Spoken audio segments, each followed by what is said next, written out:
నమస్తే, welcome to legend TV. This is Balu. ప్రస్తుతం మనతో పాటు తెలంగాణ ఉద్యమకారుడు, అలాగే ఉప్పల్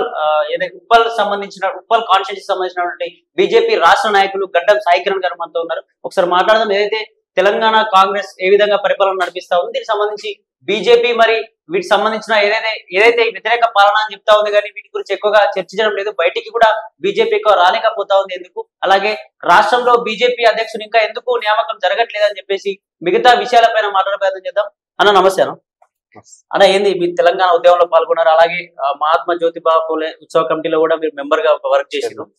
ఏం జరుగుతా ఉంది అసలు? ఇటు కాంగ్రెస్ ఏదైతే కాంగ్రెస్ ప్రభుత్వం వచ్చి 15 నెలలు గడుస్తా ఉంది, ఆ పరిపాలన ఎట్లా అనిపిస్తుంది? వాళ్ళేమో ప్రజా పరిపాలన అంటా ఉన్నారు. ప్రజల్లోకి వెళ్తేనేమో మా పథకాలు అందట్లేదు అని చెప్పేసి బోర్లు పోయాక వాళ్ళు ఇబ్బందులు పడతా ఉన్నారు. దీనికి సంబంధించి ఏం మాట్లాడతారు? ఈ రోజు మనం చూస్తా ఉన్నాము, ముఖ్యంగా లెజెండ్ టీవీ ప్రేక్షకులందరికీ నమస్కారం. నేను చెప్పేది ఏంటంటే, గతంలో మనము బీఆర్ఎస్ ప్రభుత్వం చూసాం. ఆ ప్రభుత్వం ఏ విధంగా అయితే వివరించిందో దానికన్నా ఘోరంగా ఈరోజు కాంగ్రెస్ ప్రభుత్వం వివరిస్తా ఉంది. నేనేమంటానంటే, చెప్పిన హామీలు అమలుపరచకపోవడం, ఆయన చెప్పినటువంటి గ్యారంటీలు అమలుపరచకపోవడం, ఎక్కడ కూడా ప్రజలకి అనుగుణంగా పనిచేస్తున్నగా కనిపించకపోవడం, ఏదైనా విషయం వస్తే దాన్ని మీడియా మాధ్యమంలో ఒక హైలైట్ చేసుకుంటూ డైవర్షన్ పాలిటిక్స్ చేసుకుంటూ ఒక సబ్జెక్ట్ నుంచి ఇంకో సబ్జెక్టుగా మార్చడానికే ప్రయత్నం చేస్తుంది. కానీ ఒక ప్రణాళికబద్ధంగా ఈ రోజు అడ్మినిస్ట్రేషన్ నడవట్లేదు. మనం తీసుకున్నాం 2-3 ఎగ్జాంపుల్స్. మనం హైడ్రా తీసుకున్నాం. హైడ్రా ఉద్దేశం ఏంటి? ఎవరైతే చెరువుల పక్కన కబ్జా చేసిందో ఆ ఇళ్ళని కూలగొట్టాలనే లక్ష్యంతో వాళ్ళు వచ్చింది. మరి సరే, చెరువుల పట్ల కూలగొట్టేది పక్కన పెడదాం. అసలు గత 60 సంవత్సరాలు మీరే పరిపాలించింది. దాంట్లో దాదాపు ఈ యొక్క రాష్ట్రాన్ని 40 నుంచి 50 సంవత్సరాలు మీరే పరిపాలించారు, ఈ ఉమ్మడి రాష్ట్రం. సో ఉమ్మడి రాష్ట్రం పరిపాలించినప్పుడు అన్ని చెరువుల పక్కన పర్మిషన్ ఇచ్చిన అన్ని బిల్డింగ్లు ఇప్పటికి 25 నుంచి 30 ఏళ్ళ ఎక్కువ రోజులు ఉన్నాయి. సో అన్ని రోజుల కింద కట్టుకున్న బిల్డింగ్లని కూల్చడానికి ప్రయత్నం చేస్తున్నారు. అంటే తప్పిదం ఎవరిది? మీరిచ్చిన పర్మిషన్లు, మీరిచ్చిన కబ్జా చేయడానికి అవకాశం ఇచ్చింది మీరే. కాబట్టి నేనేమంటా ఉన్నా అంటే, ఆ హైడ్రా ఏర్పాటు చేసిన తర్వాత మీరు చేసినటువంటి రిజల్ట్ ఏంటి అంటే, ఇప్పుడు చెరువులు 10,000 ఎకరాలు చెరువులు ఉండే అన్నారు. కబ్జా అయిపోయిన తర్వాత ఇప్పుడు 6,000 ఎకరాలు కబ్జా అయిపోయింది అని అన్నారు. 4,000 ఎకరాలు మాత్రమే మిగిలింది.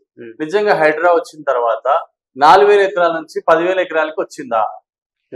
మీరు ఇల్లులు గుడగొట్టడం వల్ల ఏమన్నా ఎకరాలు పెరిగినాయా?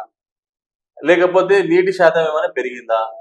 లేకపోతే మీరు చెరువుల చుట్టూ ఫెన్సింగ్ ఏమైనా చేసిండ్రా? లేకపోతే మీరు చెరువు ఇక్కడ వరకు వస్తుందని ఏమైనా చెప్పిండ్రా? ఎక్కడ కూడా ఏ విషయం లేకుండా జస్ట్ పేరుకి హైడ్రా అని పెట్టి హైడ్రామా చేసింది.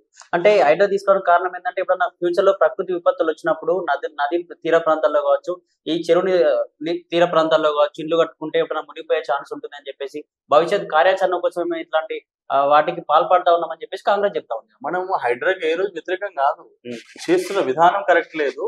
ఇప్పుడు ఒక ఇల్లు గులగొడతావు, ఆ ఇంట్లో ఎంతో మంది అపార్ట్మెంట్ ఉంటది, వాళ్ళు లోన్ తీసుకున్నారు, ఆ ఇల్లు ములుగొట్టేస్తావు, ఆ ఇల్లు వెళ్ళిపోయింది అక్కడ నుంచి. ఇప్పుడు ఆ లోన్ ఎవరు కట్టాలి? ఆయనకి ఇల్లే లేదు, ఆయనకి ఏం చేస్తావు? కూలిపోయినానికి ఏం చేస్తావు? వాడు ఏమైనా అడక తినేటోడా? ఒక ఇల్లు కొనుక్కున్నాడు అంటే ఆల్మోస్ట్ ఓనర్ ₹1 కోటి పెట్టి ఇల్లు కొన్నాడంటే నువ్వు ఆయన తీసుకొని డబుల్ బెడ్రూమ్ ఇప్పిస్తాడు. అసలు డబుల్ బెడ్రూమ్ ఎవరికి ఇస్తారు తెలుసా? మేము ముఖ్యమంత్రి గారికి. ఎవరైతే బిలో ప్రావర్టీ లైన్ ఉండి వాళ్ళకి తినే పరిస్థితి లేక ఉండే పరిస్థితి లేని వాళ్ళకి తీసుకెళ్లి డబుల్ బెడ్రూమ్ ఇస్తారు. నువ్వు ₹1 కోటి ఇల్లు కట్టుకొని కూలగొట్టిన తీసుకొని నువ్వు డబుల్ బెడ్రూమ్ ఇస్తా అంటే అసలు ఏమాత్రము ఆలోచనతో మాట్లాడుతున్నారో అర్థం అవట్లేదు. అంటే ఎప్పుడు కూడా స్కీమ్లు అనేది ఎవరికి వర్తిస్తుంది? ఇక్కడ కూలిపోయిన వాళ్ళకి కంపల్సేషన్ ఇవ్వాల్సిందే తప్ప నువ్వు డబుల్ బెడ్రూమ్ ఎట్లా ఇస్తావు? ఒక ఇల్లు ఇప్పుడు రోడ్ వేసినావు, రోడ్ వైడింగ్ ఇల్లు కోల్పోయింది, 3 times ఎక్కువ కంపల్సేషన్ ఇస్తావు. మరి అది ఎందుకు ఇవ్వట్లేదు? నువ్వు పర్మిషన్ ఇచ్చిందే కదా, నువ్వు రిజిస్ట్రేషన్ చేసుకుందే కదా. అన్ఆథరైజ్డ్ గా పర్మిషన్ లేకుండా ఇల్లులు కడితేనేమో వేరే విషయం. ఆథరైజ్డ్ గా జరిగిన తర్వాత నువ్వు 100% కంపల్సేషన్ ఇవ్వాలని మా డిమాండ్. చెరువు పక్కన ఉన్నటువంటి కబ్జా జరిగిన వాటిని కూలగొట్టద్దని మేము అనట్లేదు. కానీ వాళ్ళ యొక్క పరిస్థితి ఏంటి? వాళ్ళు రోడ్డున పడేస్తే వాళ్ళ పరిస్థితి ఏంటి? ఒక గర్భిణీ స్త్రీ అడిగింది, నేను 9 నెలలు నా బిడ్డను ఎడగనాలని. ఏం చెప్తాం మన సమాధానం? అంటే ఇలాంటివి కొన్ని కులంకుశంగా మాట్లాడుకొని చర్చించి వాటి మీద యాక్షన్ తీసుకు అదే అయిపోయింది.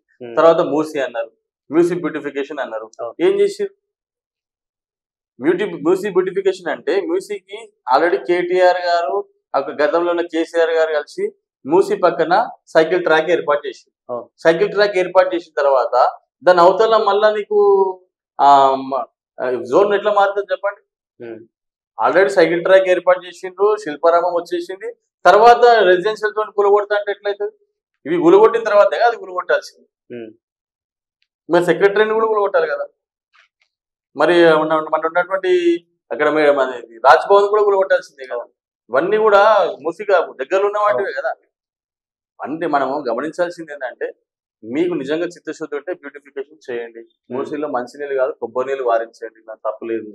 కానీ ప్రజలని ఇబ్బంది పెట్టే పరిస్థితి చేయద్దు. ఉన్న వాటిని అలాగే ఉంచుతూ దాంట్లో ఏం చేయాలి, అక్కడ నువ్వు కార్పొరేట్ వ్యవస్థ ఈ మూసీ నుంచి 1/2 కిలోమీటర్ లోపలికి పోవాల్సిన అవసరం ఏమొస్తుంది నీకు?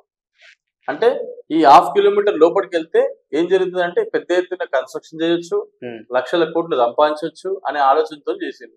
కానీ ప్రజలు వాళ్ళ మీదకి ఎగబడే వరకు అది అయిపోయింది.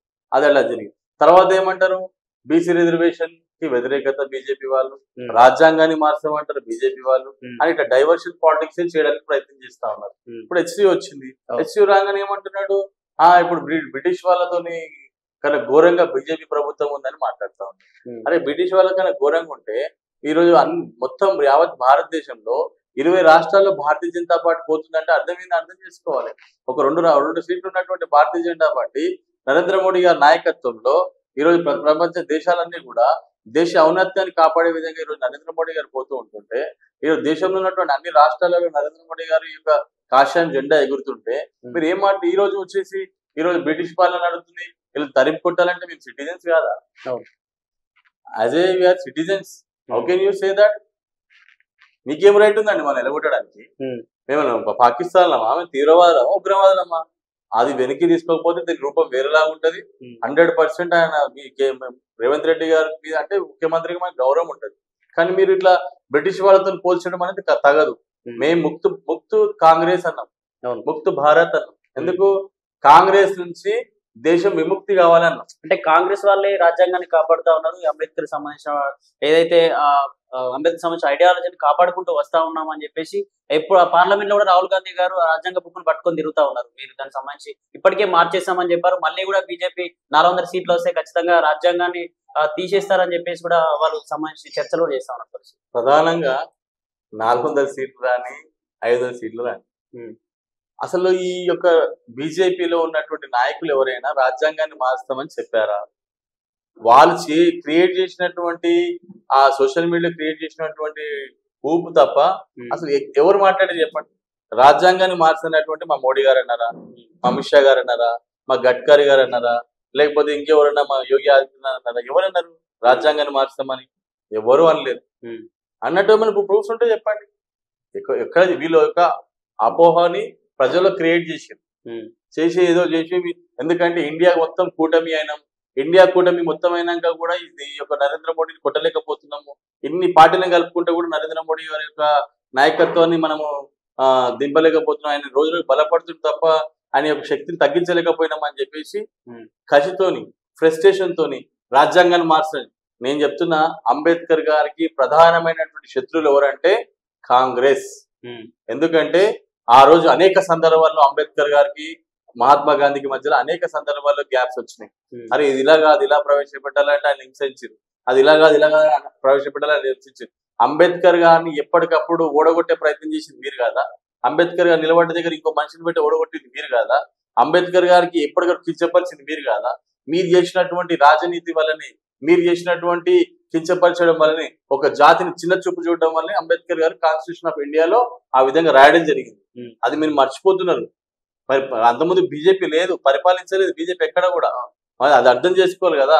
అంబేద్కర్ గారికి బద్ద శత్రువులు, అంబేద్కర్ గారి యొక్క జాతిని కిందపరిచింది ఎవరంటే కేవలం కాంగ్రెస్ మాత్రమే అని చెప్పి అందరికీ తెలియజేస్తాం. ఒక దీనికి సంబంధించి ఏవైతే పథకాలు ఉన్నాయో పథకాలు అన్ని అమలు చేసుకుంటూ వెళ్తా ఉన్నాం, ప్రజలకు చెరువులో వెళ్తా ఉన్నాయని చెప్పేసి అటు కాంగ్రెస్ ప్రభుత్వం చెప్తా ఉంది. ప్రజలేమో కొంచెం అసంతృప్తిగా ఉన్నారు. నిజంగానే పథకాలన్నీ ప్రజలకు చేరువేస్తున్నారా ప్రభుత్వం? మనం ఇదే లెజెండ్ టీవీని తీసుకొని పోదాం, మైక్ పట్టుకొని ప్రజలను అడుగుదాం ఏం వస్తుందంటే అందరూ ఒకటే చెప్తున్నారు, వచ్చినట్టు చెప్పాలి.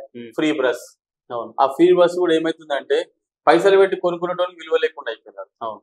ఇప్పుడు ఏమైతుందంటే వాడు పైసలు పెట్టి ఎక్కుతున్నాడు, ఆయన కూడా ఫ్రీ బస్ రాని వాడికి నూకేస్తున్నారు. పరిస్థితి ఏమైపోయిందంటే ఎక్కేవాడు కూడా ఎక్కలేకపోతుంది. అంటే ఆర్టీసీ రోజు రోజుకి ఇంకా నష్టంలోకి వెళ్ళిపోతుంది.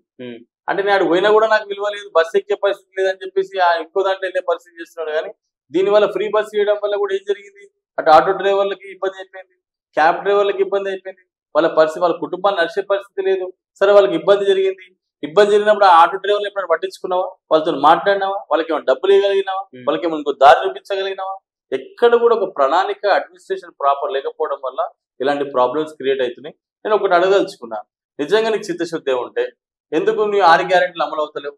నీ 6 గ్యారెంటీలు అమలు అవ్వాలంటే నువ్వు ఒక నినాదం చెప్పినావు, నువ్వు కాదు మీ యొక్క నాయకుడు ఎవరు రాహుల్ గాంధీ గారు ఏమన్నారంటే పెద్ద బహిరంగ సభలో, మీరు 6 గ్యారెంటీలు ఎలా అమలు చేస్తారని మీరు అనుకుంటున్నారంటే ప్రజలకు ఏం చెప్పిండంటే 6 గ్యారెంటీలు అమలు చేయాలంటే కేసీఆర్ తిన్న 1,00,000 కోట్లు కక్కించాలి అన్నారు. కేసీఆర్ తిన్న 1,00,000 కోట్లు ఎందుకు కక్కించలేకపోతున్నారు రేవంత్ రెడ్డి గారు, ఎందుకు రాహుల్ గాంధీ గారు మళ్ళీ మాట్లాడలేకపోతున్నారు అనేది మనం ఆలోచించాలి. ఒకటి. రెండో విషయము, ఈ యొక్క ధరణి అనే యొక్క పోర్టల్ దొంగ పోర్టల్ అని చెప్పింది. మరి ధరణిలో పెట్టుకొని 10,000 ఎకరాలు తిన్నాడు కేసీఆర్ అని చెప్పింది. మరి 10,000 ఎకరాల ఎన్ని ఎకరాలు నువ్వు మళ్ళీ రిటర్న్ తీసుకున్నావు? మీరు సాక్షి, మీరు ప్రజలకు చెప్పిన విషయం ఇది, ప్రజల్లో మీరు డైరెక్ట్ బహిరంగ సభలో చెప్పినటువంటి విషయం. మరి ఎందుకు మరి కేసీఆర్ దగ్గర తిన్నటువంటి 1,00,000 కోట్లు కక్కించలేకపోతున్నారు?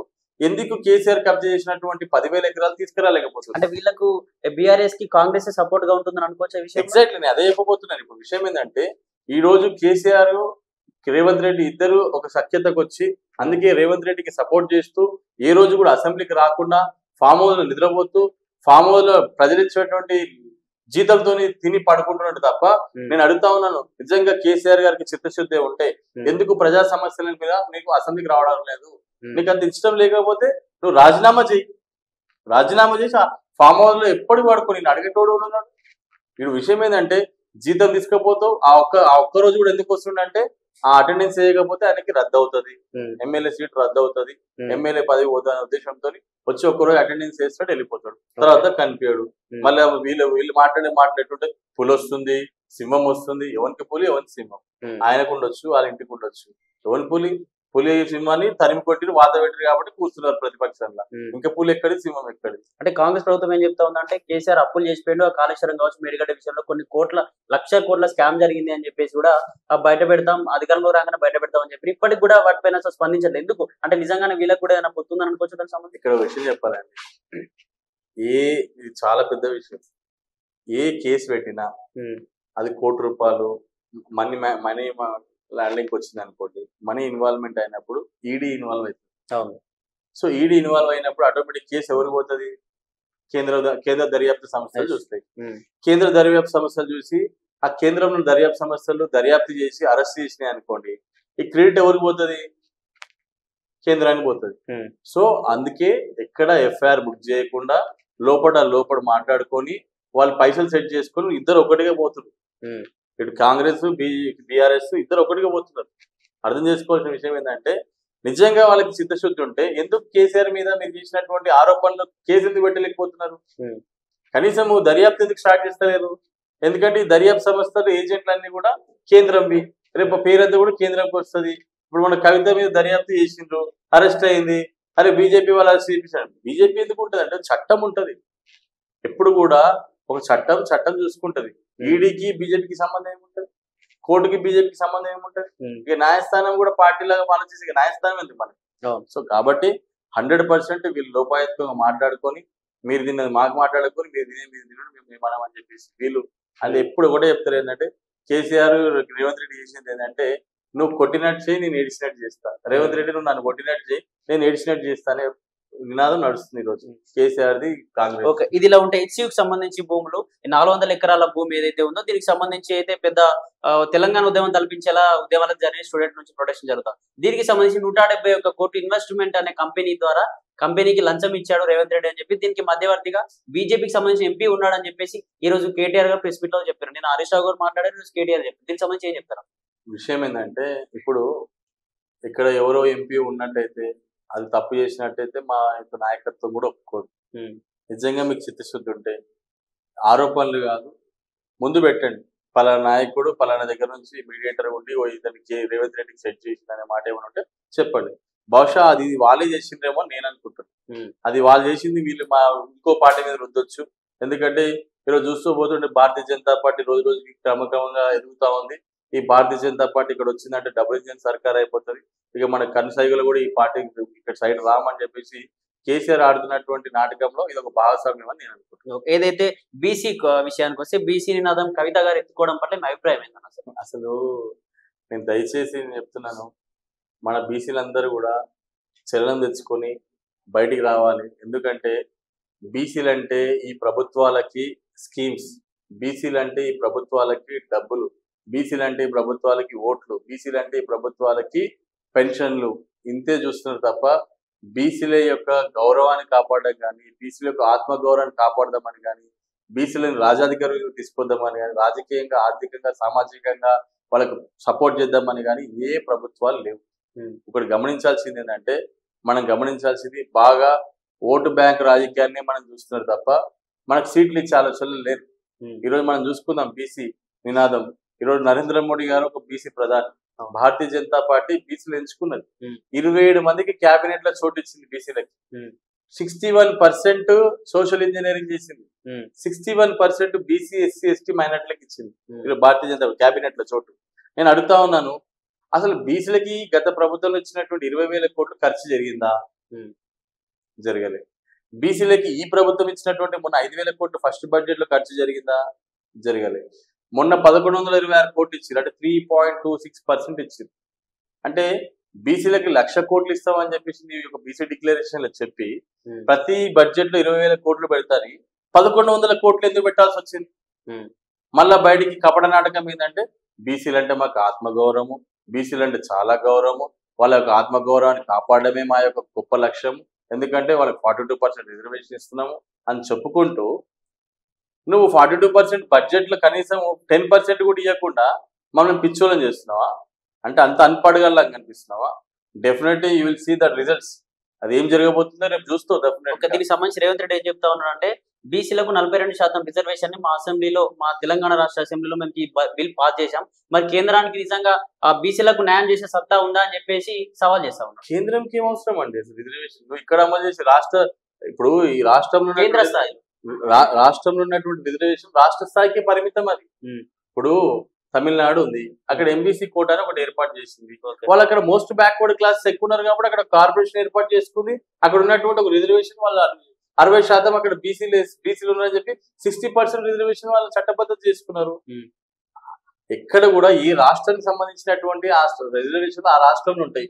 ఇక్కడ మేము బీసీలము, ఇంకో దగ్గర మేము ఎస్సీలము, ఇంకో దగ్గర మేము ఎస్టీలం. అంటే ఆ రాష్ట్రంలో ఉన్నటువంటి ఇప్పుడు బీసీ రిజర్వేషన్ అమలు చేస్తారు.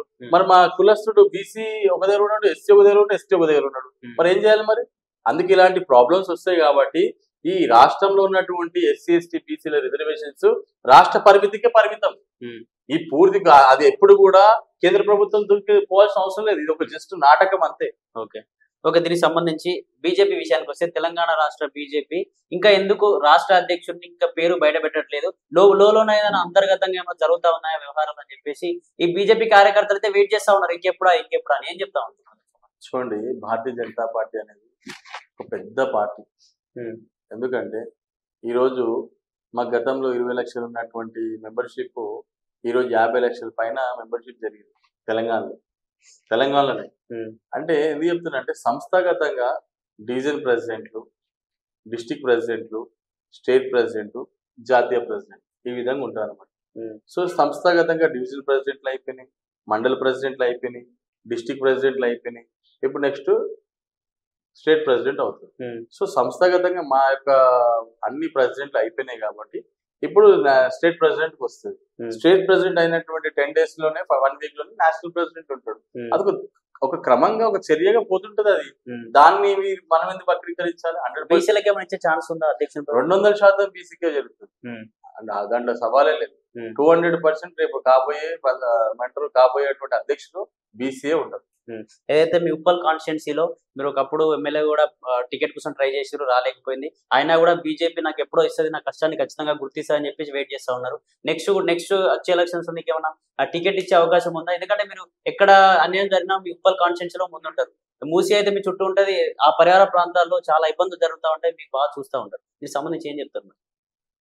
చూడండి, ప్రజా సమస్యలే కానీ విద్యార్థులను చదివించడంలోనే కానీ, లేకపోతే పేద విద్యార్థులు ఎక్కడైనా ఇబ్బందులు పడుతున్నప్పుడు వాళ్ళకి అందుబాటులో ఉండడమే కానీ, ఆరోగ్య సమస్యలు ఎక్కడ ఉన్నప్పుడు కానీ వాళ్ళని హాస్పిటల్ తీసుకెళ్ళి చూపించడమే కానీ, అనేక విషయాలలో ప్రజా ఇష్యూస్ ఎక్కడ వచ్చినా కూడా ఆ ఇష్యూస్లో మనం అడ్రస్ చేయడమే కానీ 100% మనం ముందంజలు ఉంటున్నాం.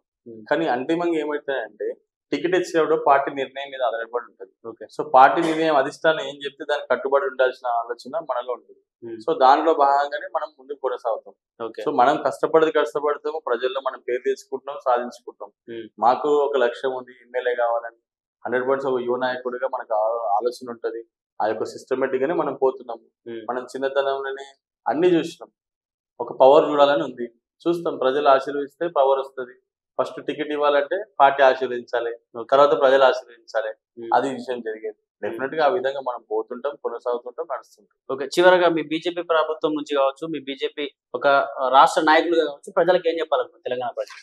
నేను తెలంగాణ ప్రజలకు ఒకటే చెప్పదలుచుకున్నా, మీరు కాంగ్రెస్ ని చూసిండ్రు, మళ్ళీ తర్వాత బీఆర్ఎస్ ని చూసిండ్రు, ఇప్పుడు మళ్ళీ కాంగ్రెస్ ని చూస్తుండ్రు. నేను ఒకటే చెప్తున్నా, ఇవి ఏవి కూడా చెప్తారు కానీ ఏది చేయరు. ఈరోజు నేను ఒక విషయం చెప్పదలుచుకున్నా, నరేంద్ర మోడీ గారి యొక్క నాయకత్వంలో ఎవరైనా ఏదైనా పథకాన్ని ప్రవేశపెడితే అది ఆగిపోయింది లేదు, ఆగిపోయిన దాఖలా లేదు. కేంద్రంలో 256 పథకాలు ఉన్నాయి. డైరెక్ట్ ఇచ్చే పథకాలు 60 పథకాలు, సబ్సిడీ ద్వారా వచ్చే పథకాలు 2056 పథకాలు. కాకపోతే విషయం ఏంటంటే మనం అర్థం చేసుకోవాల్సింది, ఇక్కడ డబుల్ ఇంజన్ సర్కార్ ఉండాల్సిందే. ఎందుకంటే కేంద్రంలో భారతీయ జనతా పార్టీ ఉంది, ఈ రాష్ట్రంలో కూడా భారతీయ జనతా పార్టీ ఉన్నట్టయితే తప్పకుండా ఇన్ఫ్రాస్ట్రక్చరే కానివ్వండి, లేకపోతే పథకాలే కానివ్వండి, విద్యనే కానివ్వండి, వైద్యమే కానివ్వండి, ఇంకా ఏ విషయంలోనైనా కూడా రాష్ట్రం యొక్క ఔన్నత్యం దేశానికి చాటే విధంగా జరగబోతుంది. ఈ హైదరాబాద్ యొక్క ముఖ చిత్రము ప్రపంచ పటంలో చూసేటువంటి స్థానం కలుగుతుంది. కాబట్టి భారతీయ జనతా పార్టీకి ఒకసారి అవకాశం ఇచ్చినట్టయితే తప్పకుండా రేపు వచ్చే రాజకీయాలలో తప్పకుండా రేపు వచ్చే ప్రభుత్వం భారతీయ జనతా పార్టీ కాబట్టి మీరు ఆశీర్వదిస్తే 100% మనందరికి ప్రతి కుటుంబానికి మంచి జరుగుతుంది. ఎందుకంటే చదువుకునే వాడికి చదువుకునే విధంగా, ఆడుకునే వాడికి ఆడుకునే విధంగా, లేకపోతే బిజినెస్ చేసుకునే వాడికి స్టార్ట్అప్ విధంగా, లేకపోతే లోన్ లేని వాళ్ళకి స్కీమ్స్ విధంగా, సబ్సిడీల విధంగా అనేక ఉన్నాయి. కాబట్టి మనము ఇక్కడ భారతీయ జనతా పార్టీ నరేంద్ర మోడీ నాయకత్వాన్ని మనం స్వాగతించాల్సిన అవసరం ఉంది. బీజేపీ జెండా ఎగిరేయాల్సిన అవసరం ఉంది. కాబట్టి ప్రజలందరూ కూడా ఒక్కసారి భారతీయ జనతా పార్టీకి అవకాశం ఇవ్వాలని కోరుకుంటున్నాం. Thank you.